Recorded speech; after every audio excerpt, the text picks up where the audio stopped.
Welcome back to Askewed Reviews. And today I got another early access screener from my friends over at Terror Films. And they've given me a few of them recently for a particular reason. You see, this October, Terror Films is celebrating 10 years of terror, and so they're releasing 5 films throughout that month. And I was lucky enough to get screeners for each and every one of them. Now, so far, I've done 3 reviews, and now I'm moving on to the fourth. And that would be for the 2025 film Haunted House of Pancakes, directed and co written by Nathan Dalton. So, this was a fun throwback B horror movie that reminds me a lot of Attack of the Killer Tomatoes. In case that's not enough of an endorsement, let me tell you more about the concept for this film, and maybe it'll interest you enough to go and see it. So, Haunted House of Pancakes all takes place at Frank's House of Pancakes. Now, at this restaurant, we have two of our main characters, Jay and Carlos, who are brothers that kind of feel like they really can't do much else in life, although one of them is very interested in getting out of this situation, while the other is just complacent and fine with just living life as is. Now, the owner of this restaurant, Frank, is definitely not a good guy and really seems to take advantage of the brothers. Now, recently in the local area, a Waffle House burned down.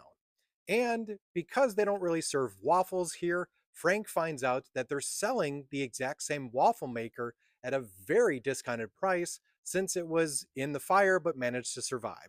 So, of course, he bids on it, wins it, and now it gets shipped directly to his pancake house. Now, unfortunately, this is not just an ordinary waffle maker, as apparently it is possessed and even has a very dark history.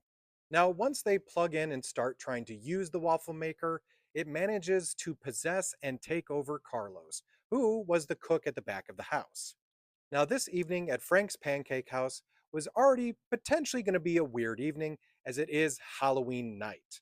However, though, it gets even stranger as puppeteering Carlos, the waffle maker is now causing Carlos to make all sorts of demonized food for all of the customers there.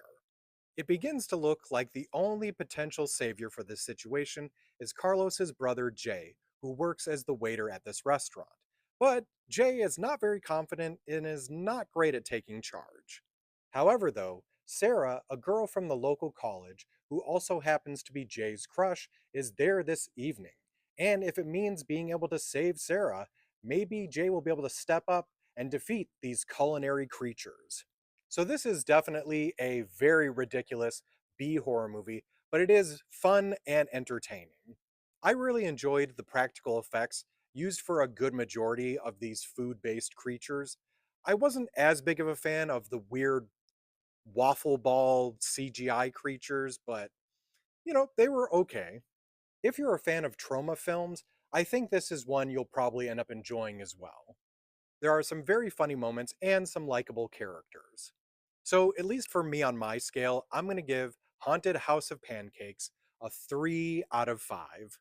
If this is one you want to check out for yourselves, it is going to be available for rental and streaming as of October 24th. So make sure to mark your calendars. I hope you enjoyed this episode of Skewed Reviews.